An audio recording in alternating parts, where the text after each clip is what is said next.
Hello guys, I am श्रुति मेहंदी रत्ता। आज आपका फिर से स्वागत है हमारे यूट्यूब चैनल कॉमर्स क्वीन में। तो लास्ट टाइम हमने पढ़ा था कि इकोनॉमिक्स क्या है, इंट्रो पढ़ा हमने और कुछ टाइप्स पढ़े कि इकोनॉमिक्स में प्रोडक्शन, कंजम्पशन, कंज्यूमर कौन होते हैं, ठीक है। लेकिन आज हम क्या पढ़ेंगे कि वही इकोनॉमिक्स के टाइप कितने हैं, ठीक है। तो इकोनॉमिक्स भी है और इकोनॉमिक्स के टाइप भी हैं। तो इस टॉपिक को शुरू करने से पहले एक बार फिर हमारे चैनल को लाइक और सब्सक्राइब करें ताकि आप हमारे पूरे कॉमर्स को आराम से पढ़ पाएं, ठीक है। तो आइए आज फिर टॉपिक शुरू करते हैं हम type of economics. Type of economics, हमारी इकोनॉमिक्स 2 टाइप की है, माइक्रो इकोनॉमिक्स और मैक्रो इकोनॉमिक्स। माइक्रो इकोनॉमिक्स क्या है और मैक्रो इकोनॉमिक्स क्या है, नीचे एग्जाम्पल है हमारे पास कि माइक्रो इकोनॉमिक्स, माइक्रो शब्द जो है ग्रीक भाषा से लिया गया है। ग्रीक भाषा का में माइक्रो का मतलब होता है स्मॉल, मतलब छोटा। इसका मतलब क्या होगा, स्मॉल। स्मॉल मतलब छोटे, जो स्मॉल स्केल पर होता है। उसमें क्या होगा कि हमारा सिंगल पर्सन होंगे, सिंगल इंडस्ट्री होगी। मान लीजिए आपको ये भी एग्जांपल नहीं समझ आया तो मैं आपको बताती हूँ। मान लीजिए हमारे घर में 5 पर्सन है, 5 पर्सन में सिर्फ हम अपने खुद की बात करें तो अगर हम खुद की बात करेंगे उसमें क्या होगा, हमारी कितनी डिमांड है, हम कितना कंजम्पशन कर रहे हैं, कितना यूज कर रहे हैं, हर चीज को पर्सनली देखना है। तो वो क्या होगा, हमारा माइक्रो इकोनॉमिक्स, मतलब एक सिंगल पर्सन पर यूज होना। तो इसमें क्या है, उसके बाद सिंगल पर्सन की क्या डिमांड है, क्या सप्लाई है और क्या वो कंजम्पशन कर रहा है, ये चीजें हैं हमारी। तो ये क्या होंगी, सिंगल पर्सन पे। उसके बाद हम बात करते हैं सिंगल इंडस्ट्री। सिंगल इंडस्ट्री क्या है, जो एक, वैसे अगर हमने यहाँ पे सिंगल इंडस्ट्री की बात कर दी, हम सिंगल इंडस्ट्री की बात ना करें, सिंगल फर्म की बात करें, ठीक है। सिंगल फर्म इंडस्ट्री तो क्या होती है, लोग सभी लिख देते हैं इंडस्ट्री, मैंने भी लिखा जान करके। क्यों? क्योंकि क्या है, सभी को यही लगता है कि यहाँ पे इंडस्ट्री का एग्जांपल लेना बेटर होगा। क्यों बेटर होगा, बात तो हम माइक्रो इकोनॉमिक्स की कर रहे हैं लेकिन हमने एग्जांपल लिख दिया इंडस्ट्री का। नहीं, हमें यहाँ पर एग्जांपल लिखना है फर्म का। अब आप सोचोगे कि फर्म और इंडस्ट्री में क्या डिफरेंस है, तो ऑब्वियसली फर्म और इंडस्ट्री में भी डिफरेंस है। एक सिंगल, जहां पर एक सिंगल प्रोडक्ट का प्रोडक्शन हो रहा है उसको हम फर्म बोलते हैं, ठीक है। इंडस्ट्री क्या होगी, जहां पर वही बहुत सारी फर्म मिलकर काम कर रही हैं, तो वो इंडस्ट्री हो गई। तो हम माइक्रो इकोनॉमिक्स में इंडस्ट्री की बात कैसे कर सकते हैं, माइक्रो इकोनॉमिक्स में इंडस्ट्री की बात आएगी ही नहीं, क्योंकि वहां पर तो बहुत सारी फर्म इकट्ठा होकर काम कर रही हैं। लेकिन हमें स्मॉल स्केल पर बात करनी है, स्मॉल स्केल पर तो एक फर्म की बात होगी। तो इसीलिए हम यहाँ पर सिंगल फर्म का एग्जांपल लेकर चलेंगे। सिंगल फर्म क्या काम कर रही है, इसमें हम देखेंगे कि एक सिंगल फर्म की क्या होगी, कितना प्रोडक्शन कर रही है,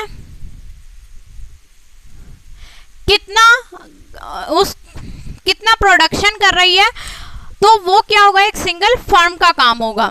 उसके बाद हमारे पास कुछ एग्जांपल हैं, जैसे माइक्रो इकोनॉमिक्स में हम किसकी बात करेंगे, डिमांड, सप्लाई एंड इक्विलिब्रियम। इसका मतलब मांग और सप्लाई, जो हमारी क्या होती है, पूर्ति। मांग और पूर्ति का क्या है, इक्विलिब्रियम, मतलब इनका संतुलन बनाएंगे। उसके बाद हम बात करते हैं मेजरमेंट ऑफ इलेक्ट्रिसिटी, मेजरमेंट करना जो हमारी डिमांड और सप्लाई है। उसके बाद हम बात करते हैं demand of theory. Demand of theory मतलब मांग का सिद्धांत क्या होगा। उसके बाद है production of theory, theory of cost. Production theory मतलब उत्पादन का सिद्धांत, थियरी ऑफ कॉस्ट क्या है, लागत का सिद्धांत। लास्ट में मैंने लिखा है मार्केट। मार्केट का मतलब मार्केट, जो हमारे बाजार का सिद्धांत है। तो ये बात की हमने माइक्रो इकोनॉमिक्स की। ये क्या था, स्मॉल स्केल पर होता था, जिसमें एक सिंगल पर्सन और सिंगल इंडस्ट्री आई।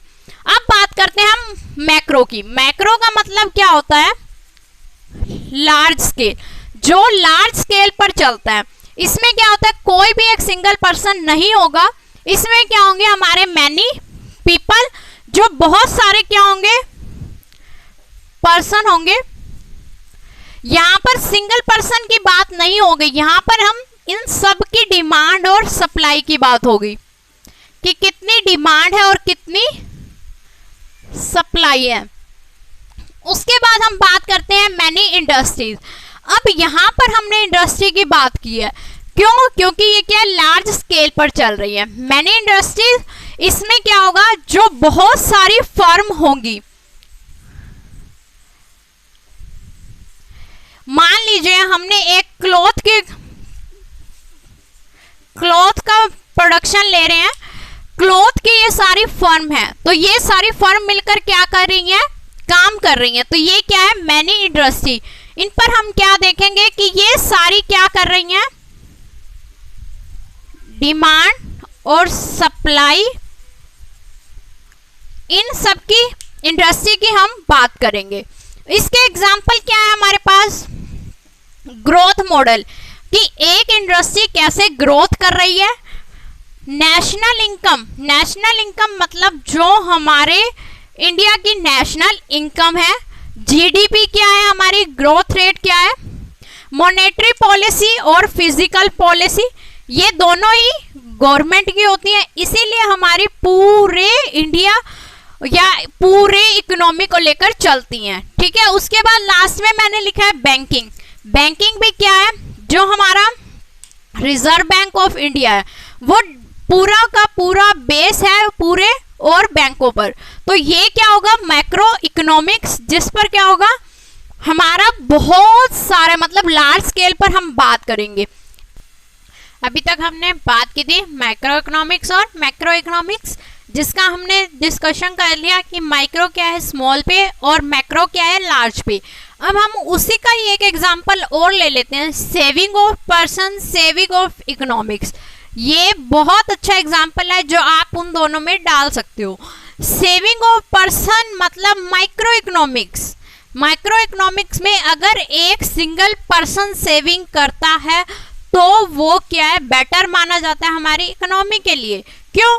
एक पर्सन जितना ज्यादा सेविंग करेगा वो उसका उतना ही ज्यादा क्या कर लेगा, उपभोग कर लेगा, मतलब कंजम्पशन कर लेगा। ये तो है नहीं कि वो सेविंग करता जाएगा, नहीं, एक टाइम के बाद क्या वो उसका कंजम्पशन कर लेगा, तो वो हमारी इकोनॉमी के लिए क्या होगा, बेटर होगा। वही अगर सेविंग ऑफ इकोनॉमिक्स की जाए, अगर हमारी इकोनॉमिक सेविंग करने लग गई तो ये हमारे लिए अच्छा नहीं होगा।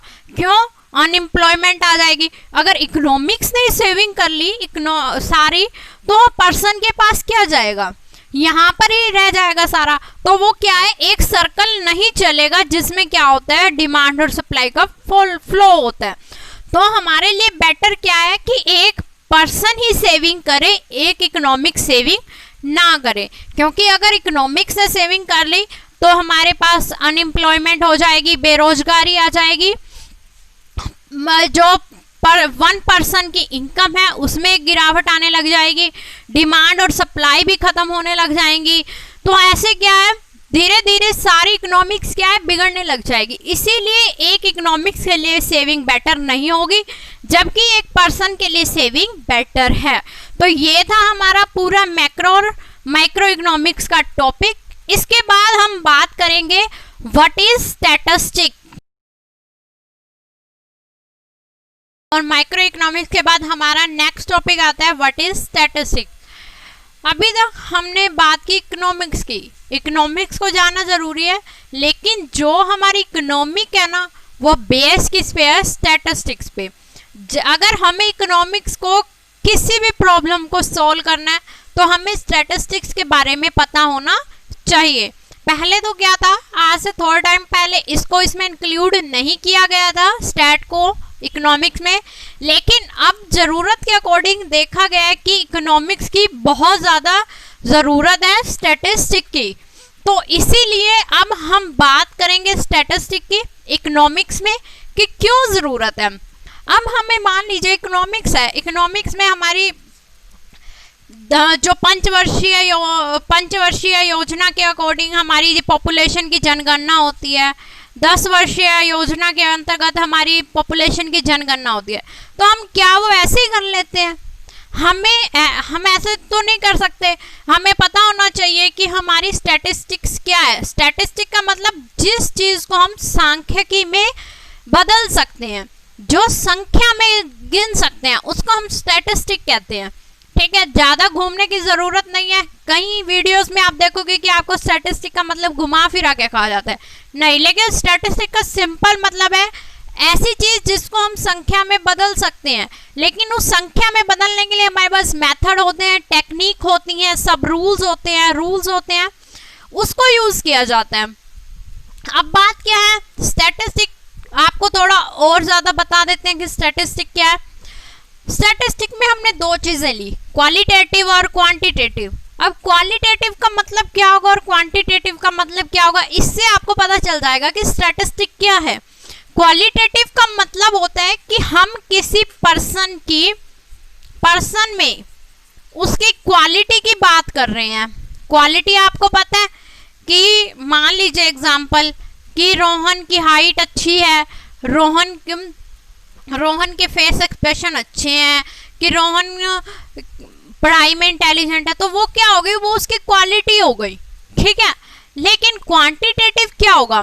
क्वांटिटेटिव क्या होता है कि एक पर्सन को उसके संख्या में देखना। संख्या मतलब एक पर्सन है, उसका वेट 50 kg है, वेट है उसका, ठीक है, 50 kg है, तो ये क्या हो गई, एक क्वांटिटेटिव मतलब संख्या में देखना। एक पर्सन है, उसकी हाइट 6 फुट है, ठीक है, तो ये क्या हो गया, क्वांटिटेटिव। अब क्वालिटेटिव में आप इसको लिख सकते हो, हम सिर्फ क्वालिटेटिव में ये लिख सकते हैं कि मोहन की हाइट अच्छी है, मोहन का नेचर आ जाए, तो ये क्वालिटेटिव हो गई। क्वांटिटेटिव जिसको हम संख्या में गिन सकते हैं, तो ये क्या होता है, क्वांटिटेटिव। अब जब हम इसको संख्या में गिन सकते हैं तो वो किस में यूज होगा, स्टैटिस्टिक में। क्वालिटेटिव को हम स्टैटिस्टिक में यूज नहीं करेंगे, तो इसका हमारे यहाँ पर कोई भी पढ़ने का फायदा नहीं है। हमें सिर्फ क्वांटिटेटिव को ही पढ़ना है, क्वांटिटेटिव जो संख्या में गिने जा सके। अब बात आती है कि स्टैटिस्टिक्स को क्वांटिटेटिव में लेते हैं, लेकिन क्वांटिटेटिव के भी आगे पार्ट करते हैं हम। तो अब हम बात करेंगे क्वांटिटेटिव में, एक होगा प्लूरल और एक होगा सिंगुलर। प्लूरल और सिंगुलर आपको पता होता है कि प्लूरल होता है जिसमें बहुत सारी जनसंख्या को लेकर चलना पड़ता है, और सिंगुलर होगा जिसमें हम सिर्फ एक वन पर्सन की बात करेंगे, या वन मेथड, टेक्निक, कुछ भी हो सकता है। ठीक है, तो क्वांटिटेटिव में प्लूरल का मतलब क्या होगा, स्टैटिस्टिक में प्लूरल का मतलब कि हम ऐसे अंकों या संख्या को लेकर बात करेंगे जो या तो सारी पॉपुलेशन को बताए, पूरे अनएम्प्लॉयमेंट को बताए, पूरे एम्प्लॉयमेंट को बताए कि किसका कितना रोजगार है, कितने बेरोजगार हैं, कितनी जनसंख्या है। इसमें सिंगुलर नहीं होगा। अब आप एक एग्जांपल ले लीजिए। इसका एग्जांपल आप क्या लोगे कि मान लीजिए रोहन है, रोहन का मासिक खर्च जो उसे जेब खर्च मिलता है वो 100 रुपए प्रति माह है। ठीक है, 100 रुपए प्रति माह है, तो क्या आप इसको प्लूरल में गिनोगे? नहीं, क्योंकि ये क्या है, रोहन सिंगुलर है। तो हम क्या करेंगे, हम मानकर ये चलेंगे इसका एग्जाम्पल कि मान लीजिए एक 11th क्लास के 40 विद स्टूडेंट्स का जेब खर्च 100 रुपए प्रति माह है। तो ये हमारा क्या होगा, प्लूरल का एग्जाम्पल। इसमें हम और भी लिख सकते हैं। मान लीजिए हमें कॉलेज में अपने कॉमर्स के स्टूडेंट्स देखने के कितने हैं, साइंस आर्ट्स और कॉमर्स ले लेंगे हम, उसमें से क्या करेंगे, कॉमर्स के स्टूडेंट देखने हैं कि कितने हैं, तो वो किस में आ जाएगा, प्लूरल में, कि हमें सबका डाटा मिल गया, साइंस है, आर्ट है और कॉमर्स है। तो हमें क्या करना है, उसमें से कॉमर्स के स्टूडेंट्स को देखना है, तो वो भी हमारा क्या एग्जाम्पल हो गया, प्लूरल का। अब हम बात करते हैं सिंगुलर की। सिंगुलर क्या है, वन पर्सन के लिए यूज होगा।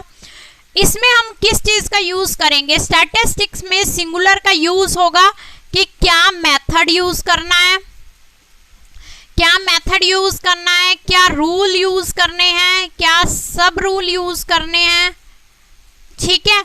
उसके बाद क्या टेक्निक होगी हमारी, ये सब चीजों का यूज होगा। आप साथ साथ पूरा लिखते जाइएगा इसको, मैं थोड़ा थोड़ा लिख रही हूँ। तो इसमें हम क्या करेंगे कि सिंगुलर में इन सब चीजों को देखेंगे, और जबकि प्लूरल में हम क्या करेंगे कि सब को एक साथ लेकर चलेंगे। तो ये हमारा क्या था, एक स्टैटिस्टिक में पहचाना कि क्वांटिटेटिव में कैसे हम संख्या में गिनते हैं, कैसे हम इकोनॉमिक्स को में यूज करेंगे स्टैटिस्टिक्स को, और कैसे एक प्लूरल होता है, एक सिंगुलर होता है, ठीक है। अगर मान लीजिए आपके पास एग्जाम में आ जाए कि व्हाट इज स्टैटिस्टिक्स, तो आपको पेज कवर करने का सबसे अच्छा तरीका कहीं नहीं मिलेगा। मैं बता रही हूँ कि क्या करना है आपको, सबसे पहले लिखना है कि इंट्रोडक्शन ऑफ स्टैटिस्टिक्स। उसके बाद स्टैटिस्टिक्स को आप दो पार्ट्स में डिवाइड कर दीजिए, जैसे मैंने किया, क्वालिटेटिव और क्वांटिटेटिव। जबकि हमने क्या करना है कि क्वालिटेटिव को बाद में हमें बताना है कि क्वालिटेटिव यूज नहीं होगा और क्वांटिटेटिव यूज होगा। क्वांटिटेटिव का यूज बताना है, क्वांटिटेटिव यूज होगा। उसके बाद हमें फिर टू टाइप्स में डिवाइड करना है उसको, कि प्लूरल और सिंगुलर। प्लूरल का एग्जांपल डालिए और सिंगुलर का एग्जांपल डालिए। तो ये क्या है, आपका अच्छा खासा एग्जाम लिखने का तरीका बन जाएगा कि स्टैटिस्टिक क्या है। उसके बाद हम बात करते हैं फीचर या कैरेक्टरिस्टिक्स ऑफ स्टैटिस्टिक्स। अब इसके क्या है, स्टैटिस्टिक हमने देख लिया, उसके बाद हमारे फीचर्स इसी में से निकल आते हैं। पहला क्या था कि हमने पहला मेन पॉइंट यही है स्टैटिस्टिक का कि न्यूमेरिकल एक्सप्रेस्ड होना चाहिए, कि उसमें क्या है, संख्यात्मक होनी चाहिए। पहला हम पढ़ेंगे aggregate of facts. Aggregate facts का मतलब है तथ्यों का समूह। हिंदी में भी साथ साथ लिखते जाइए, तथ्यों का समूह मतलब बात हो रही है एक ग्रुप, मतलब एक ग्रुप में होना चाहिए स्टैटिस्टिक, ठीक है। एक एग्रीगेट ऑफ फैक्ट्स होने चाहिए। जब भी हम स्टैटिस्टिक की बात करते हैं तो वो ग्रुप में होना चाहिए, कोई भी सिंगल पर्सन का स्टैटिस्टिक्स हम नहीं बना सकते। आप इसमें एग्जांपल ले सकते हैं कि जनसंख्या के आकार को पहचानना, रोजगार की वृद्धि को पहचानना, मृत्यु दर को पहचानना, तो ये सब एग्जांपल किस में आ सकते हैं, तथ्यों के समूह में, मतलब ग्रुप होना चाहिए हमारा। उसके बाद न्यूमेरिकल एक्सप्रेस, मतलब हमारी स्टैटिस्टिक क्या है, न्यूमेरिकल एक्सप्रेस होनी चाहिए, अंकों में एक्सप्रेस होनी चाहिए। जैसे कि 0 से 100 तक गिनती में हम ये मानकर चलते हैं, इसमें हम एग्जाम्पल ले सकते हैं, ये संख्यात्मक होने चाहिए, संख्यात्मक होने चाहिए। इसमें हम क्या मानकर चलते हैं, एग्जाम्पल इसमें आप डाल सकते हैं कि हमें ये एग्जाम्पल लेना है कि एक कक्षा में 20 विद्यार्थी हैं, हमें उनके प्रति माह जेब खर्च के बारे में पता करना है। तो हमें क्या है, 20 विद्यार्थियों का इसमें डाटा डालना है। तो हमें इसमें कोई भी ऐसा नहीं है कि जो हमारे न्यूमेरिकल को एक्सप्रेस ना करे वो स्टैटिस्टिक्स में नहीं आएगा। उसके बाद हम बात करते हैं affected by multiplicity of causes.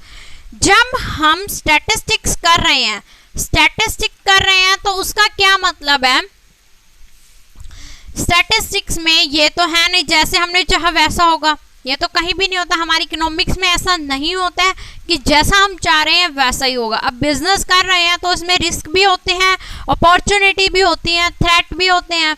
तो क्या है, ऐसा ही कुछ है इकोनॉमिक्स में है, इकोनॉमिक्स की स्टैटिस्टिक में है, affected by multiplicity of causes, कुछ कारणों से क्या होता है, ये इफेक्ट होता है, प्रभावित होते हैं। कैसे, मान लीजिए अब कीमतों में वृद्धि हुई, 30% वृद्धि हुई। अब ये वृद्धि क्यों हुई है, हमें इसके कारण जानने हैं। तो वो बहुत से कारण हैं जो उसको इफेक्ट कर सकते हैं। मान लीजिए मांग में वृद्धि हो गई या सप्लाई में कमी आ गई है, ठीक है, तो ये क्या है, बहुत सारे कारण हैं। जैसे या फिर मान लीजिए कि कोई जनसंख्या, जो जहाँ पर हम प्रोडक्ट बेच रहे थे वहाँ पर कोई चेंजेस आ गए हैं, कोई नया प्रोडक्ट मार्केट में आ गया है, तो इसकी वजह से क्या हो रहा है कि हमारी जो मांग में वृद्धि या कमी हो रही है, तो ये हमारे बहुत से कारण हो सकते हैं। तो एक चीज को बहुत सारे कारण क्या है, प्रभावित करेंगे, अफेक्ट करेंगे। तो उसके बाद हम बात करते हैं रीजनेबल एक्यूरेसी। रीजनेबल एक्यूरेसी मतलब पूरी तरह से शुद्धता होनी चाहिए हमारे स्टैटिस्टिक्स में, ठीक है, शुद्ध आंकड़े हमें लेने चाहिए। यहाँ जो उसकी नेचर है, प्राकृतिक है, उसका आकार है, वो पूरा का पूरा सही होना चाहिए, अदरवाइज हमारी स्टैटिस्टिक्स सही नहीं होगी। क्या होगा इसमें, रीजनेबल मतलब रीजन के साथ हमारी एक्यूरेसी होनी चाहिए। अब मान लीजिए आपने एक एग्जांपल ले लिया, सोहन का वजन 60 किलो है, मोहन की हाइट इतनी है, तो ये क्या होगा, आपका यहाँ पर एक्यूरेसी नहीं आएगी। क्यों, क्योंकि आपने एक तो वजन का एग्जांपल ले लिया, दूसरा आपने उसके हाइट का एग्जांपल ले लिया। तो हमारे पास आंकड़े क्या होने चाहिए, जिस चीज का पता लगाना है उसी से ही रिलेटेड डाटा होना चाहिए, उसी की एक्यूरेसी हमारे पास होनी चाहिए। तो ये क्या होगा, रीजनेबल एक्यूरेसी। उसके बाद हम बात करते हैं placed in relation to each other. जो हमारे रिलेशन है वो एक दूसरे से मिलते हुए होने चाहिए, ठीक है। इसमें जैसे हमने पहले एग्जांपल लिया, मान लीजिए हम डाटा कलेक्ट कर रहे हैं। डाटा कलेक्ट करने के लिए हमें कॉमर्स के विद्यार्थियों का पता लगाना है।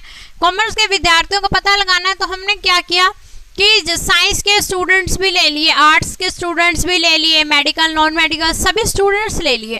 पर क्या हमें इसमें उनकी ज़रूरत है, नहीं।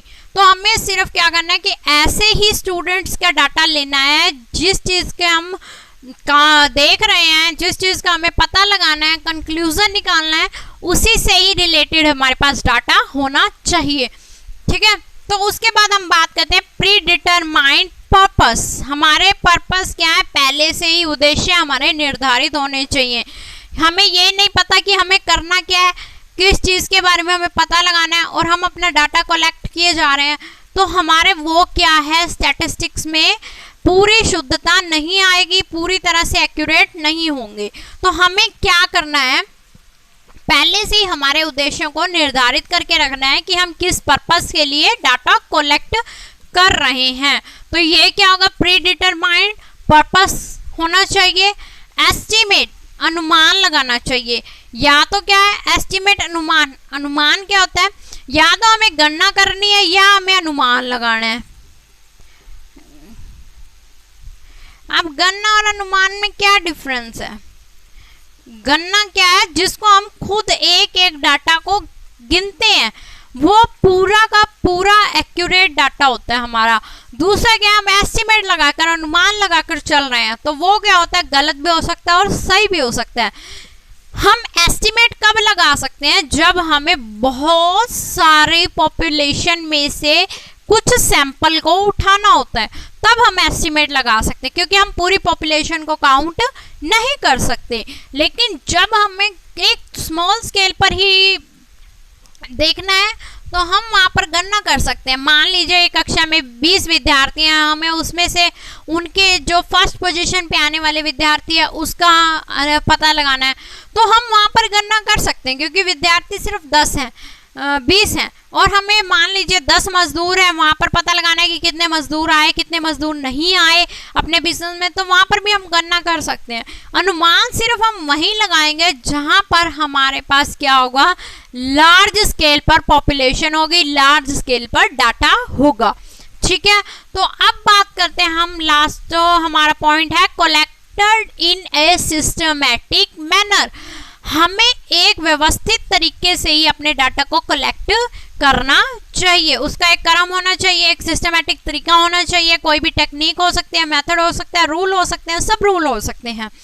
तो हमें उसी तरीके से क्या है, डाटा को कलेक्ट करना है। तो मान लीजिए अगर हमने डाटा को कलेक्ट सिस्टमैटिक तरीके से नहीं किया, मान लीजिए हमने पहले डाटा कलेक्ट कर लिया है, उसके बाद हमने सीधा ग्राफ बना लिया, लेकिन हमने उसमें से क्या किया, छांटा नहीं, क्लासिफाई नहीं किया उसको, सीधा ही हमने प्रेजेंटेशन कर ली, तो क्या होगा, यहाँ पर हमारा सिस्टमैटिक मैनर नहीं चला, तो उसके बाद हमारे रिजल्ट क्या है, खराब हो सकते हैं। तो इसीलिए हमें क्या करना है, एक सिस्टमैटिक तरीके से चलना है। स्टैट में यही पॉइंट होता है कि मेन हमारा कि हमने एक सिस्टमैटिक स्टेप बाय स्टेप चलना है, जो कि हम आगे नेक्स्ट टॉपिक में पढ़ेंगे कि स्टैटिस्टिक के स्टेज क्या है। जो स्टेज होगी हमें उसी से चलना है और उसी में ही एंड करना होता है, तभी हमारे जो कंक्लूजन क्या है पूरी तरह से सही आते हैं। ओके, तो ये क्या थे हमारे फीचर्स स्टैटिस्टिक के। इसके बाद हम स्टेज के बारे में बात करेंगे। तो फीचर्स के बाद हमारा नेक्स्ट टॉपिक क्या आता है, स्टेज ऑफ स्टैटिस्टिक्स। स्टेज भी है और टूल्स भी हैं, ये दोनों मैं आपको बताऊंगी। आपने क्या है, स्टेज एंड टूल्स दोनों लिखने हैं, क्योंकि ये हमारी जो है स्टेज है, ठीक है, ये हमारी स्टेज है। 5 स्टेज होंगी स्टैटिस्टिक की, जो कि हम बात कर चुके हैं, वही सेम इसमें है। अब क्या है, कलेक्शन ऑफ डाटा। फीचर्स में हमने पढ़ा था कि कलेक्शन ऑफ डाटा क्या होना चाहिए, सिस्टमैटिक मैनर में होना चाहिए। तो यहाँ पर हमारी पहली स्टेज क्या होगी, जब हमें स्टैटिस्टिक्स बनाना है तो हमें यही 5 स्टेज को क्लियर करना है। जैसे ही हम ये 5 स्टेज करेंगे वैसे ही हमारा स्टैटिस्टिक क्या है, पूरी तरह से कंप्लीट होगा। अगर हम कोई भी स्टेज बीच में से मिस कर देते हैं तो हमारा जो रिजल्ट है वो क्या है, एक्यूरेट नहीं आएंगे।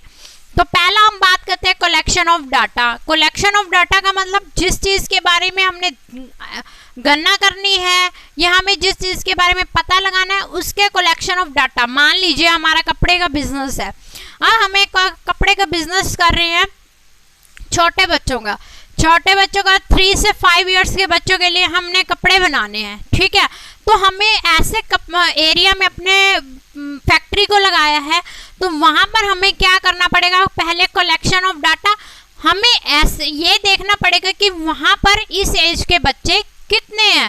तो हमारा कलेक्शन ऑफ डाटा सिर्फ चिल्ड्रन का ही होना चाहिए, उसमें हम मैन या वुमेन को इंक्लूड नहीं करेंगे। तो हमारा पहला काम क्या होगा, कलेक्शन ऑफ डाटा, और वो भी पूरा एक्यूरेट, जिस चीज़ से रिलेटेड है सिर्फ उसी का ही। सेकेंड हम बात करते हैं ऑर्गेनाइजेशन ऑफ डाटा। इसको हम क्लासीफाई भी कर सकते हैं, क्लासिफिकेशन ऑफ डाटा भी लिख सकते हैं। ऑर्गेनाइजेशन ऑफ डाटा का मतलब क्या है, या क्लासीफाई मतलब जो डाटा हमने कलेक्ट किया उसको क्लासीफाई करना। मतलब जो डाटा कलेक्ट हो गया, जैसे मान लीजिए हमने चिल्ड्रंस का लेना था, लेकिन हम प्रोडक्ट कितने 3 से 5 चिल्ड्रंस का बना रहे हैं, हमने चिल्ड्रंस तो सभी काउंट किए। अब हमें क्लासीफाई करना है, उन डाटा में से देखना है कि कितने बच्चे हैं जो 3 से 5 एज में आते हैं, जो 6 से 8 एज में आते हैं। तो ये क्या, ये सब क्या होगा, क्लासीफाई होगा। ये दूसरी स्टेज में हम क्या करेंगे, जो हमारा डाटा कलेक्ट किया हुआ है उसको क्लासीफाई करेंगे। थर्ड है हमारा प्रेजेंटेशन ऑफ डाटा। प्रेजेंटेशन करेंगे जब हमने डाटा कलेक्ट कर लिया, उसको क्लासीफाई कर लिया। अब बात आती है प्रेजेंटेशन की। मान लीजिए आपने देखा होगा कि बड़े बड़े बिजनेसमैन होते हैं जो वो प्रेजेंटेशन किस पर देते हैं, अपने बड़े बड़े प्रोजेक्टर पर प्रेजेंटेशन देते हैं। तो उनकी प्रेजेंटेशन कैसे होती है, या तो उन्होंने कोई ग्राफ बनाया होता है या कोई डायग्राम बनाया होता है, जिससे क्या वो उसको प्रेजेंट करते हैं, या कोई टेबल बनी होती है। उससे क्या होगा, हमें साफ साफ पता चलता है कि अगर हमने ये प्रोडक्ट बनाया, हमारा प्रोडक्शन इतना होगा, तो हम एस्टिमेट भी लगा लेते हैं, हमारी डिमांड इतनी होगी, हमें सप्लाई कितनी रखनी है, और हमारा एंड में जाकर प्रॉफिट क्या होगा। तो ये सब हम किस में बना लेते हैं, प्रेजेंटेशन ऑफ डाटा में हम प्रेजेंट करते हैं वो दूसरों के सामने, ठीक है। उसके बाद एनालिसिस ऑफ डाटा। एनालिसिस क्या होता है, विश्लेषण करना किसी चीज़ का। विश्लेषण क्या होगा, जब हमने प्रेजेंट कर लिया तो हम उसको एनालाइज करेंगे कि ये क्या ये सच में हो सकता है, इतना जो हम सोच रहे हैं। तो ये सब इसमें हम करेंगे, हम उसको क्या करेंगे, एनालाइज करेंगे। हम मान सकते हैं, मान लीजिए आपको एक सिंपल सा एग्जांपल बताती हूँ। एक विद्यार्थी है रोहन, वो क्या करता है, उसने एग्जाम दे लिए, पहले उसने क्या किया, कलेक्शन ऑफ डाटा किया। अब मान लीजिए उसका इकोनॉमिक्स का एग्जाम है, उसने क्या किया, 2-3 तरह की बुक परचेज की, उसमें उसने कलेक्ट कर लिया अपना डाटा। लेकिन उसने क्या देखना है, अपने एग्जाम के पर्पस से ही देखना है कि उसे कौन सी ज़्यादा बेटर बुक लगी जो उसे पढ़नी चाहिए, ठीक है। तो वहाँ पर वो कलेक्शन ऑफ डाटा, उसने 3 बुक्स इकट्ठी कर ली, मतलब कलेक्शन ऑफ डाटा हो गया। फिर उसने क्लासीफाई किया उसको कि उसे क्या क्या उसमें से पढ़ना है, उन सबको उसने अलग रख लिया, ठीक है। अब उसको वो मिल गया मैटर। फिर उसने क्या किया, उसको प्रेजेंट कर लिया कि मुझे आज इतने चैप्टर करने हैं, कल इतने चैप्टर करने हैं, वो सारा उसका क्या हो गया, प्रेजेंटेशन बन गई। ये एग्जाम्पल बहुत अच्छा, आपको इससे बहुत जल्दी समझ आएगा।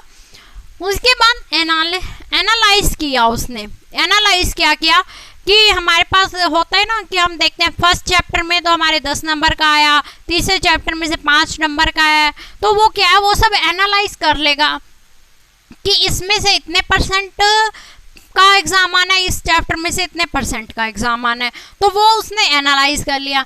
जब एनालाइज करके मान लीजिए उसका ये एनालाइज सही रहा, तो इंटरप्रिटेशन ऑफ डाटा, इंटरप्रिटेशन मतलब उसकी व्याख्या करना।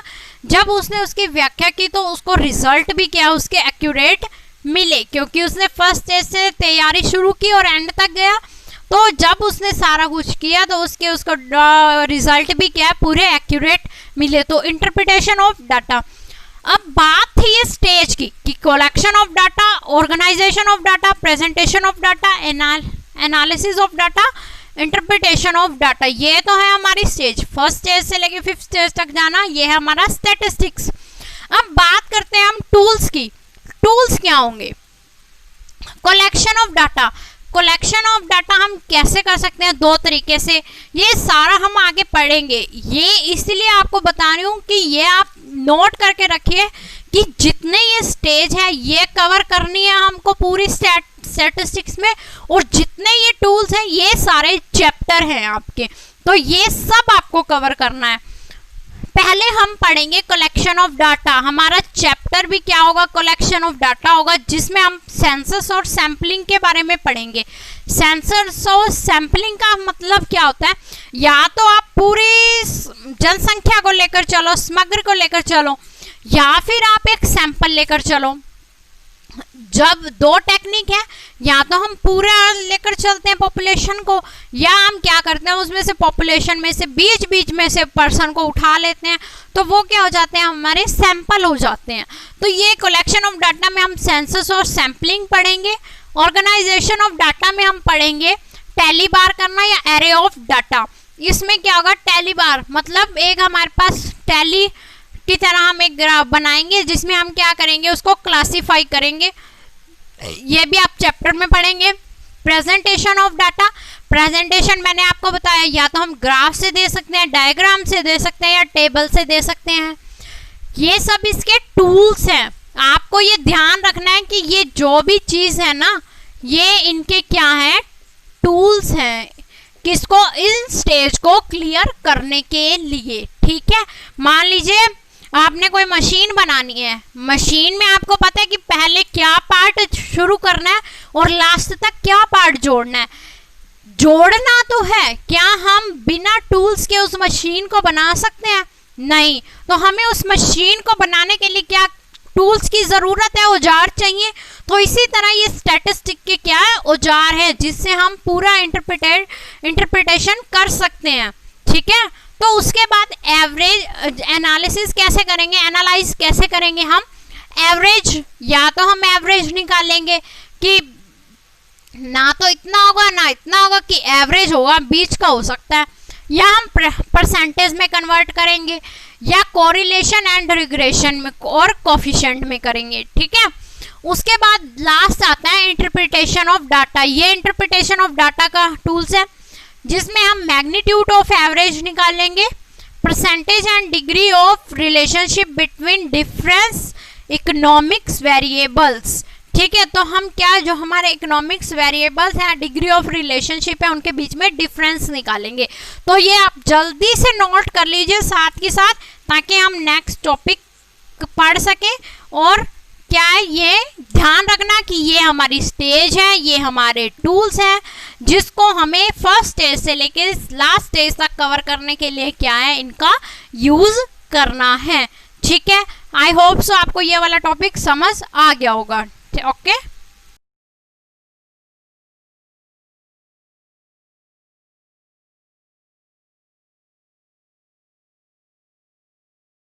तो नेक्स्ट टॉपिक हमारा क्या है, नेचर ऑफ स्टैटिस्टिक्स।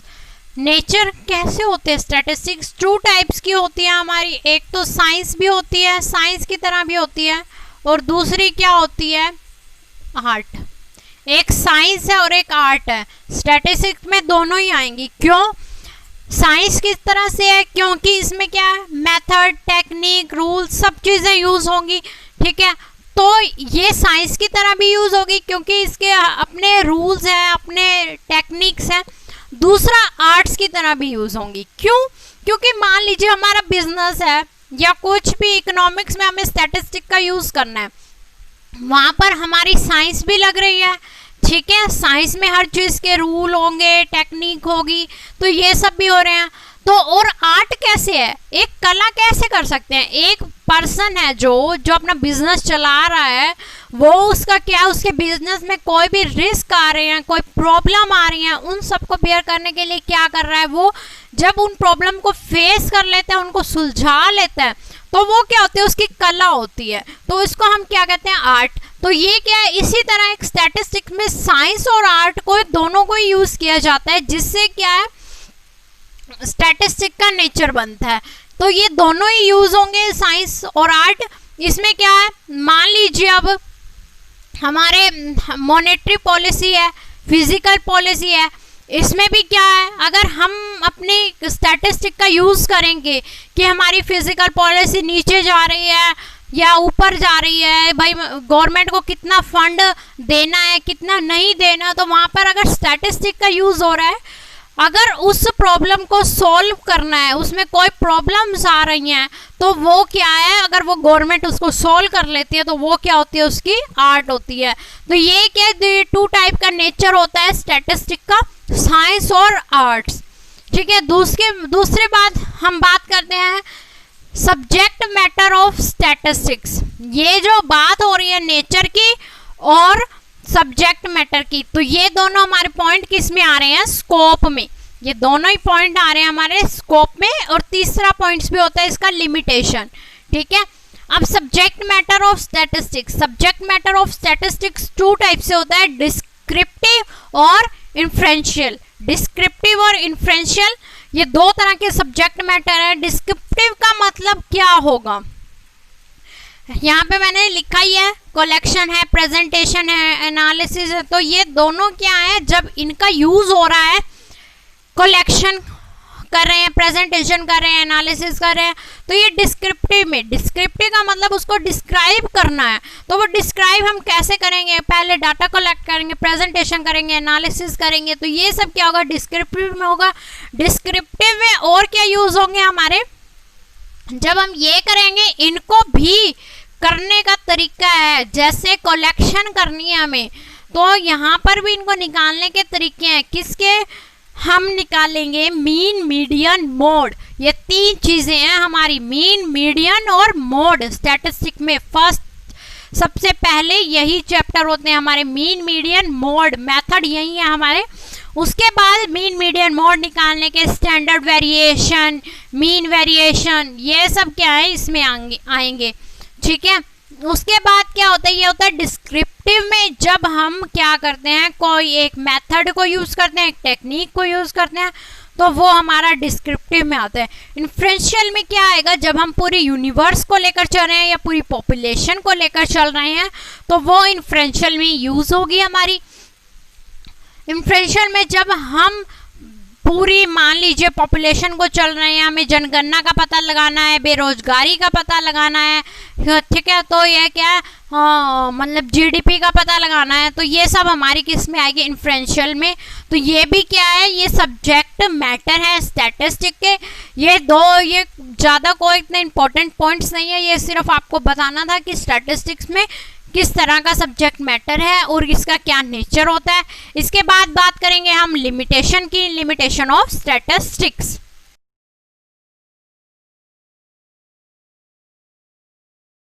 अभी तक हमने बात की थी नेचर ऑफ स्टैटिस्टिक्स और उसके सब्जेक्ट मैटर क्या थे। अब उसी स्कोप में हमारा थर्ड पॉइंट था लिमिटेशन ऑफ स्टैटिस्टिक्स की इसकी सीमाएं क्या हैं। जहाँ मान लीजिए कुछ ना कुछ विशेषताएं, फीचर्स, कैरेक्टरिस्टिक्स होते हैं, वहाँ कहीं ना कहीं लिमिटेशन भी होती हैं। हर एक चीज़ की अपनी एक लिमिटेशन है, लिमिटेशन से बाहर जाकर कोई भी चीज़ नहीं होती, इसीलिए स्टैटिस्टिक्स की भी अपनी लिमिटेशन है। लिमिटेशन क्या है ये भी हमने पढ़ा है। अगर आप माइंड लगा के सोचोगे लिमिटेशन क्या हो सकती है, पहला ही पॉइंट हमारे माइंड में क्लियर होता है कि लिमिटेशन क्या होंगी। ये सिर्फ और सिर्फ क्या है, न्यूमेरिकल एक्सप्रेस है, जो कि हम अभी तक बात करते आ रहे हैं कि स्टैटिस्टिक न्यूमेरिकल पर ही बेस है, सांख्यिकी ही होनी चाहिए। और जब ये इसकी लिमिटेशन है, अगर मान लीजिए हमें कोई ऐसी चीज़ के बारे में रिजल्ट निकालने हैं जो सांख्यिकी हो ही ना, तो स्टैटिस्टिक्स में उसका यूज़ ही नहीं है, तो फिर वहाँ पर क्या है, स्टैटिस्टिक लिमिटेड हो जाएगी, तो वहाँ पर उसका यूज़ ही नहीं है। तो ये भी एक लिमिटेशन बन जाती है कि मान लीजिए न्यूमेरिकल एक्सप्रेस करना है, study of numerical facts only, ये स्टडी करता है सिर्फ सांख्यिकी फैक्ट्स पर, जो तथ्य क्या होते हैं सिर्फ संख्या में होते हैं। ये मान लीजिए अब हमें किसी पर्सन के बारे में बात करनी है कि उसकी बुद्धिमत्ता इतनी है, वो इतना ईमानदार है, इतना मेहनती है, तो वो सब यहाँ स्टैटिस्टिक्स में नहीं हो सकता। तो इसीलिए कि हम किसी भी पर्सन की क्वालिटेटिव पर्सनैलिटी को नहीं पहचान सकते स्टैटिस्टिक में, सिर्फ और सिर्फ क्वांटिटेटिव ही हो सकता है कि उसका हाइट इतनी है, उसका वजन इतना है, सिर्फ और सिर्फ यही होगा। सेकंड पॉइंट क्या आता है हमारा, study of aggregates only. Study of aggregates हमने पढ़ा था कि क्या होना चाहिए स्टैटिस्टिक्स में, डाटा हमारे पास एग्रीगेट होना चाहिए, मतलब ग्रुप में होना चाहिए, तथ्य क्या होने चाहिए, हमारे समूह में होने चाहिए, सिर्फ और सिर्फ उसी की स्टडी करेगा। कोई सिंगल पर्सन या सिंगल प्रोडक्ट होगा उसका यहाँ पर कोई भी यूज नहीं होगा, ठीक है। तीसरा पॉइंट क्या आता है हमारा, एग्जाम्पल आप खुद से भी डाल सकते हैं, ये नहीं है कि जो मैं बता रही हूँ सिर्फ वही लिखने हैं आपको। एग्रीगेट्स जो हम बोल रहे हैं कि तथ्यों में होना चाहिए, मान लीजिए एक पर्सन है, उसकी प्रति मासिक आय 50,000 रुपये है, ठीक है, तो वो वहाँ पर क्या पता चल रहा है हमारे पास कि उसके एक पर्सन है जिसकी आय क्या है 50,000 रुपये है, तो हमारा यहाँ पर यूज ही नहीं है, जबकि हमें क्या है बहुत सारे समूह में लेकर चलना है। हम ये जरूर कह सकते हैं कि 20 व्यक्ति हैं, उसमें से 10 व्यक्ति क्या है 50,000 रुपये प्रति मासिक है और बाकी जो 10 हैं उनकी 30,000 रुपये है, तो वो यहाँ पर इनका यूज हो सकता है। तीसरा क्या है, homogeneity of data and essential requirement. क्या होना चाहिए हमारे पास, डाटा क्या होना चाहिए, एक रूपता होनी चाहिए उसमें डाटा में, मतलब एक समान डाटा होना चाहिए हमारे पास। अगर अलग अलग होगा तो हम यहाँ पर उसका यूज नहीं कर सकते। जैसे मान लीजिए अगर हम कपड़ों के प्रोडक्शन की बात कर रहे हैं, कपड़े का यहाँ पर बिजनेस लेकर चल रहे हैं, तो वहाँ पर हमारे पास अनाज का जो बिजनेस है उसका डाटा हमारे यहाँ पर किसी काम का नहीं होगा, तो यहाँ पर हम उसका यूज़ नहीं कर सकते, ठीक है। सिर्फ और सिर्फ हमारे पास एक रूपता वाले प्रोडक्ट ही होने चाहिए, एक रूपता होनी चाहिए हमारे डाटा में, ठीक है, हम अलग अलग नहीं यूज़ कर सकते। उसके बाद हमारा फोर्थ पॉइंट आता है, result are true only on an average. मतलब क्या होगा, जो रिजल्ट है वो क्या होंगे कि एवरेज होंगे। अगर मान लीजिए हमारे पास डाटा पूर्ण, हमने मान लीजिए सैंपल उठाए हैं, सैंपल उठा लिए, अब जो हमने छोड़ दिए वो क्या हो सकते हैं, अलग हो सकते हैं।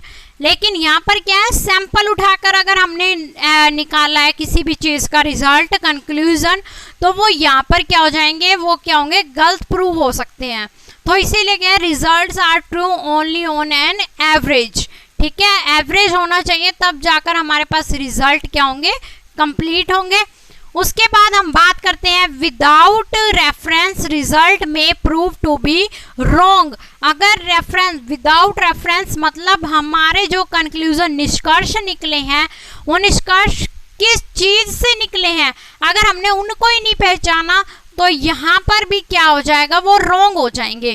ठीक है, अब हमने जो रिजल्ट निकाले, हमें उनका भी तो पता होना चाहिए ना कि हमने ये रिजल्ट निकाले कैसे हैं, क्या टेक्निक यूज की, या कैसे पता चला कि ये सही है रिजल्ट। तो अगर जब तक हमें उन चीज़ों का नहीं पता चलेगा, तब तक यहाँ पर भी रिजल्ट क्या होंगे, प्रूफ रॉन्ग होंगे। एग्जाम्पल ले लीजिए, आपका कपड़े का बिजनेस है, कपड़े के बिजनेस में आपको फर्स्ट ईयर प्रॉफिट हुआ 3000 का। ठीक है, फर्स्ट ईयर प्रॉफिट हुआ 3000 का, फिर हुआ 2000 का, फिर हुआ 1000 का। ये तो प्रॉफिट है आपके क्लॉथ के बिजनेस में।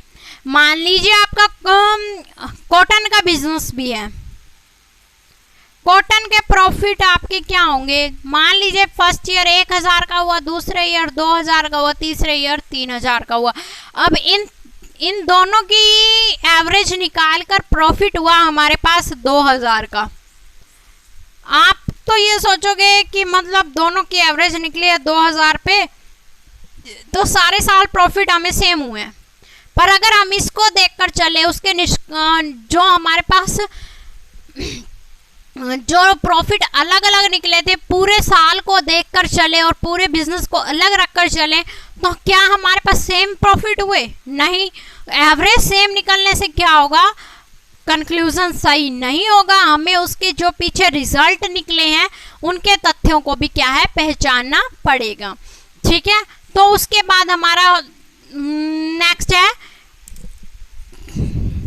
prone to misuse। मतलब क्या है, मिसयूज हो सकता है हमारे डाटा का। जो हमने डाटा कलेक्ट किया है या जो हमने निष्कर्ष निकाले हैं, तो उनका क्या है, मिसयूज हो सकता है। अगर हम पहले से ही निष्कर्ष तैयार कर रख लेते हैं तो उनका मिसयूज होगा। तो इसमें क्या है, ये एक दो तरह से काम करता है, या तो एक अच्छी तरह से भी काम करेगा, एक बुरी तरह से। एग्जाम्पल ले सकते हैं, जैसा एक फ़ोन है, फ़ोन में अगर हम उसका यूज़ करना चाहें तो अच्छा यूज़ भी होगा, अगर हम गलत यूज़ करना चाहें तो मिसयूज़ भी हो सकता है। तो इसीलिए यहाँ पर भी इसका भी, स्टैटिस्टिक का भी यही रूल है, अगर यूज़ होगा तो अच्छा यूज़ भी होगा, और अगर यूज़ होगा तो मिसयूज़ भी हो जाएगा। ठीक है, उसके बाद लास्ट पॉइंट क्या हमारा, can be use only by expert. Statistics केवल वही पर्सन बना सकता है जो इन टेक्निक्स, मेथड में क्या है, रूल्स में एक्सपर्ट होगा। कोई भी ऐसा नॉर्मल पर्सन क्या है, स्टैटिस्टिक्स को नहीं बना सकता। इसीलिए क्या है, बिजनेस में क्या है, ये एक तरह का बिजनेस का खर्चा बढ़ जाता है, जिसमें उन्हें क्या है, ऐसे एक्सपर्ट को रखना पड़ता है, जिससे कि वो क्या, उनकी स्टैटिस्टिक्स, उनके प्रॉफिट वगैरह को क्या है, निकाल सके और डाटा को क्या है, सही सही कलेक्ट कर सके। कोई भी नॉर्मल एम्प्लॉय क्या है, स्टैटिस्टिक का यूज नहीं कर पाएगा। ये तो हमारा टॉपिक था लिमिटेशन ऑफ स्टैटिस्टिक्स। इसके बाद हमारा लास्ट टॉपिक बचता है इंपॉर्टेंस ऑफ स्टैटिस्टिक्स।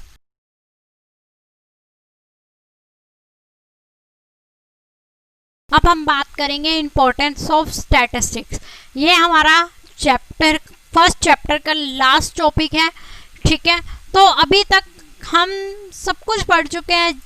न्यूमेरिकल होना चाहिए, एग्रीगेट होने चाहिए, क्वांटिटेटिव होने चाहिए, वही सेम इम्पोर्टेंस है। इसमें क्या है, पहला पॉइंट वही आता है हमारा, quantitative expressions of economic problem. तो क्या है हमारे पास, quantitative expression of economic problem. अगर जो क्वांटिटेटिव है हमारे पास डाटा, रिजल्ट जो भी है, तो इकोनॉमिक प्रॉब्लम उसी का ही सॉल्यूशन कर सकते हैं। ठीक है, हमारे पास इकोनॉमिक प्रॉब्लम्स क्या है, सिर्फ और सिर्फ क्वांटिटेटिव एक्सप्रेशन में ही होनी चाहिए। ठीक है, मान लीजिए अब हमारे भारत में बेरोजगारी है, बेरोजगारी बढ़ रही है, तो ये सब क्या हम मान लीजिए गवर्नमेंट सरकार ने क्या किया, देखा कि 1995 से लेकर 2000 तक 20% जो है हमारे यहाँ पर बेरोजगारी थी। उसके बाद जब 2000 के बाद उन्होंने देखा 2001 से लेकर 2005 तक हमारे यहाँ पर 25% बेरोजगारी हो गई। तो इन दोनों के बीच में डिफरेंस कितना हुआ, 5% बेरोजगारी क्या है, बढ़ गई है। तो ये हमारे पास क्वांटिटेटिव डाटा है। ये प्रॉब्लम है इकोनॉमी की, किसमें है, क्वांटिटेटिव एक्सप्रेशन में। जो क्वांटिटेटिव एक्सप्रेशन में प्रॉब्लम होंगी उसी वो क्या है, हमारी इंपॉर्टेंस होंगी स्टैटिस्टिक्स की। सेकंड क्या है पॉइंट हमारे पास, inter sectoral and inter temporal. पहले हम बात करते हैं इंटर सेक्टोरल। इंटर सेक्टोरल का मतलब है कि एक गवर्नमेंट है, मान लीजिए वो विलेज को लेकर चल रही है और सिटी को लेकर चल रही है। इसमें किसको लेकर चलेगी, वो विलेज को और सिटी को। अब गवर्नमेंट ने पता लगाना है कि हमारे विलेज में कितने % बेरोजगारी है और सिटी में कितने % बेरोजगारी है। तो वो क्या, उसको सेक्टर में डिवाइड कर देगी। सेक्टर में डिवाइड करने का क्या मतलब होता है कि इंटरसेक्टोरल करना प्रॉब्लम्स को, ठीक है। तो यहाँ पर ये भी एक इसका महत्व बन जाता है कि जो इकोनॉमिक्स को स्टैटिस्टिक्स में पता लगाने का कि इंटरसेक्टोरल कैसे करना है। ये जब हमें बेरोजगारी का पता लगाना है या जनसंख्या का पता लगाना है तो हम उसको क्या अलग अलग पार्ट्स में डिवाइड कर देंगे कि विलेज में कितनी है और सिटीज में कितनी है। उसके बाद आता है इंटर टेम्पोरल।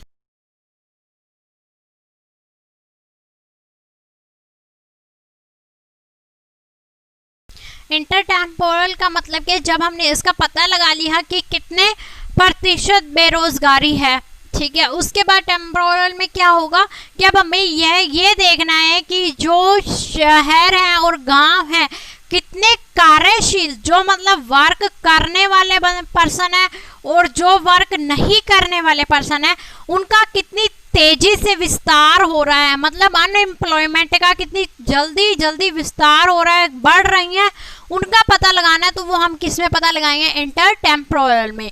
बात इतनी सी है, इंटर सेक्टोरल में ये आ जाएगा कि आपको दो चीज़ों में क्या डिवाइड कर देना है, विलेज और सिटी में, पता लगाने के लिए कि हमारे पास कितनी अनएम्प्लॉयमेंट है। और इंटर टेम्पोरल में क्या आ जाएगा, हमें विलेज और सिटी में ये पता करना है कि कितनी कार्यशील जनसंख्या में से कितने जो लोग हैं वो बेरोजगार हैं और कितनी तेजी से वो बढ़ रहे हैं, ठीक है। तो थर्ड पॉइंट हमारा क्या होता है, working out causes and effect relationship. मतलब क्या है, जो working and out causes and effect relationship है, इनमें क्या होगा कि मान लीजिए जो हमारे पास काम कर रहे हैं उसका जो इफेक्ट पड़ता है कि कारण क्या है और परिणाम क्या है, इनके बीच में पता लगाना, ठीक है, कारण और परिणाम के बीच में पता लगाना। अब मान लीजिए हमारे पास रिजल्ट आए, रिजल्ट अच्छे आए तो उनके क्या कारण थे और रिजल्ट खराब आए तो क्या कारण थे, उन दोनों के बीच में संबंध का पता लगाना, तो वो क्या कहलाता है, working out causes and effect relationship, कि इन दोनों को कौन से प्रभाव, कारण क्या है, कारण और परिणाम के बीच में क्या डिफरेंस आ रहा है। तो उन सब चीज़ों का पता लगाना कि क्या कारण थे जो ये परिणाम आए। मान लीजिए अब हमारे बिजनेस में 50% वृद्धि हो गई, वृद्धि हुई, हमें ये परिणाम आए हमारे सामने। अब वृद्धि कैसे हुई, किस कारण हुई, या जनसंख्या बढ़ी, मांग में वृद्धि हो गई, किस कारण से वृद्धि हुई, तो उस चीज का पता लगाने के लिए क्या कारण थे, तो वो भी क्या स्टैटिस्टिक्स में हम पता लगा सकते हैं। उसके बाद आता है हमारे पास construction of economic theory of और इकोनॉमिक मॉडल।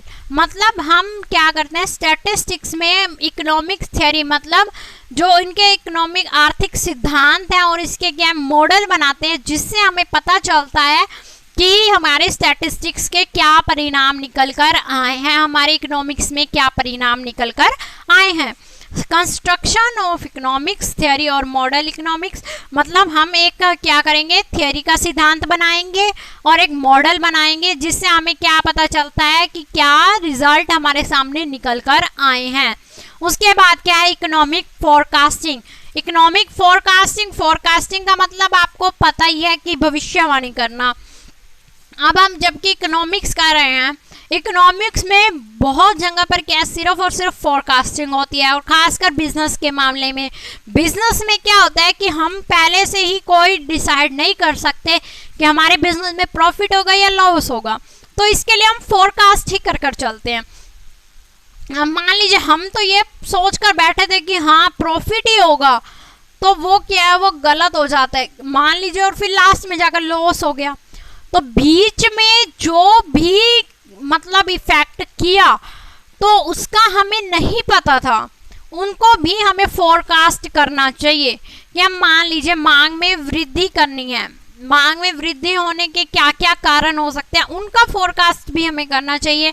ठीक है, मांग में वृद्धि कैसे कर सकते हैं, प्रोडक्ट को अच्छी क्वालिटी में बना के, या प्राइस रिड्यूस करके, या पॉपुलेशन इंक्रीज हो रही है किसी भी तरह से, या हमारा क्या है, हमारे बिजनेस में खर्चे कम हो रहे हैं, कॉस्ट कम आ रही है हमारे प्रोडक्ट की, तो जिससे कि ये अगर फोरकास्ट हम कर लेते हैं तो हमारे बिजनेस में प्रॉफिट होने लग जाते हैं या मांग में वृद्धि हो जाती है। तो क्या है, एक इकोनॉमिक्स में क्या है, फोरकास्ट भविष्यवाणियां होती ही रहती हैं, जिसके परिणाम या तो उसके फेवर में भी हो सकते हैं और उसके अनफेवर में भी हो सकते हैं। ठीक है, उसके बाद क्या है, फॉर्मुलेशन ऑफ पॉलिसीज। फॉर्मुलेशन मतलब पॉलिसीज क्या है, हम नीतियां बनाकर चलते हैं। इसके बीच में कि स्टैटिस्टिक्स के में क्या होगा कि हमारे पास फॉर्मुलेशन ऑफ पॉलिसीज होंगी। जो भी हम फॉर्मूला अप्लाई कर रहे हैं उसकी कोई ना कोई नीतियां जरूर बनाकर चलते हैं, जिसमें क्या होता है कि हम अपने स्टैटिस्टिक्स को पूरा करते हैं। उसके बाद क्या है, इकोनॉमिक इक्विलिब्रियम, मतलब हमें अपने इकोनॉमी को क्या है, इक्विलिब्रियम मतलब संतुलन बनाकर चलना है। जैसे मांग और सप्लाई में संतुलन स्थापित कर चलना होता है, वैसे हमारे इकोनॉमिक इक्विलिब्रियम भी करना होता है। गवर्नमेंट का सबसे ज़्यादा जोर किस पर रहता है, इकोनॉमिक इक्विलिब्रियम को करने में, क्योंकि अगर हमारे यहाँ पर इकोनॉमिक इक्विलिब्रियम नहीं होगा तो हमारे यहाँ पर बहुत सारे क्या हैं, प्रॉब्लम्स आ सकती हैं। इसीलिए इकोनॉमिक्स इक्विलिब्रियम जरूरी है। क्यों?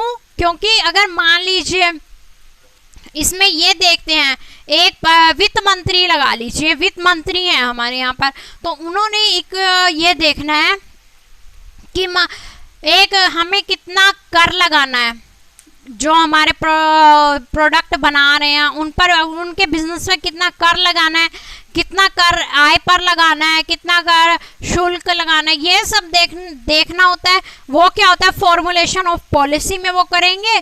फॉर्मुलेशन ऑफ पॉलिसी में जब वो ये सब चीज़ें देख लेंगे कि कौन व्यक्ति कितना कर देने में समर्थ है और किस बिजनेस में कितना कर लगाना है, इंपोर्ट एक्सपोर्ट पर क्या कर लगाना है, तो वो जब ये पॉलिसीज बन जाती हैं तो इससे क्या होगा कि हमारी इकोनॉमी क्या है, इक्वल हो जाएगी, जिससे क्या है ना तो हमारे यहाँ पर क्या है ज़्यादा बेरोजगारी होगी और ना ज़्यादा मतलब इनफ्लो होगा पैसे का। ज़्यादा इनफ्लो और आउटफ्लो भी क्या है, मनी को, हमारी इकोनॉमिक्स को क्या है, खराब करता है। तो ये था हमारा फर्स्ट चैप्टर का last topic, limitation of statistics. और नेक्स्ट वीडियो में हम आपसे जल्दी मिलेंगे नए टॉपिक के साथ, और इसीलिए इसके साथ हमारे कॉमर्स क्वीन चैनल को आप लाइक और सब्सक्राइब करते रहिए ताकि आप नई नई वीडियो देख सकें। Thank you guys and bye.